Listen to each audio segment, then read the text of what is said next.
Du 25 octobre jusqu'à l'heure actuelle, le Soudan a été la scène d'événements rapides et successifs qui ont certes impacté toute la population. Les familles de hauts responsables, notamment des ministres qui ont été arrêtés lors de ces événements, ont vécu difficilement cette période. Là, dans la maison de l'ex-ministre de l'Industrie Ibrahim El-Shir, son épouse raconte les détails de son arrestation et de sa détention. Les circonstances de la détention de mon mari étaient très difficiles et étranges. Des individus habillés en civil mais complètement armés sont venus chez nous. À environ 3h30 du matin, ces forces ont tapé à la porte et ont dit à mon fils qu'ils étaient là pour arrêter son père. À cet instant-là, je parlais au téléphone avec l'épouse du ministre soudanais des Affaires du Conseil des ministres, Khaled Oumar, qui m'a expliqué que son époux a été arrêté lui aussi de la même manière. Pour Madame Echir, le jour de la détention de son époux, sa famille a vécu des moments difficiles de souffrance, d'inquiétude et de peur. Nous avons été encerclés. En cherchant à sortir de chez nous, il y avait 7 hommes armés qui nous entouraient. 2 hommes ont arrêté Ibrahim et ils nous ont conduits tous jusqu'à la porte.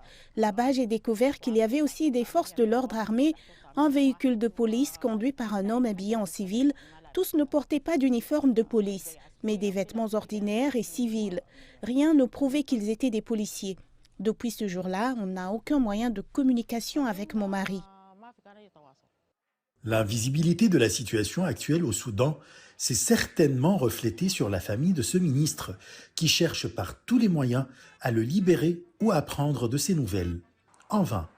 C'est d'ailleurs ce qui l'a poussé à établir des contacts avec une équipe d'avocats en vue de trouver une solution. Le seul moyen auquel nous avons eu recours, c'est que nous avons formé des groupes d'avocats qui ont tenté de savoir le lieu de détention de mon mari, mais en vain. En même temps, le chef de l'armée Al-Bourhan a dit en personne qu'il y avait des accusations criminelles contre mon mari. Des rumeurs ont aussi circulé et on a dit qu'il s'agissait d'allégations d'infractions criminelles. Nous sommes donc allés au parquet général. Il n'y avait pas d'infraction criminelle contre lui, mais 2 jours après, on a découvert qu'il y avait des accusations criminelles contre lui, ignorant ainsi les articles 58 et 62, et il y avait également un mandat d'arrêt contre mon époux.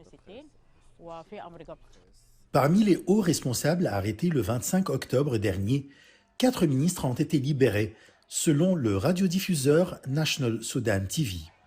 Ashraf Massoud pour CGTN français.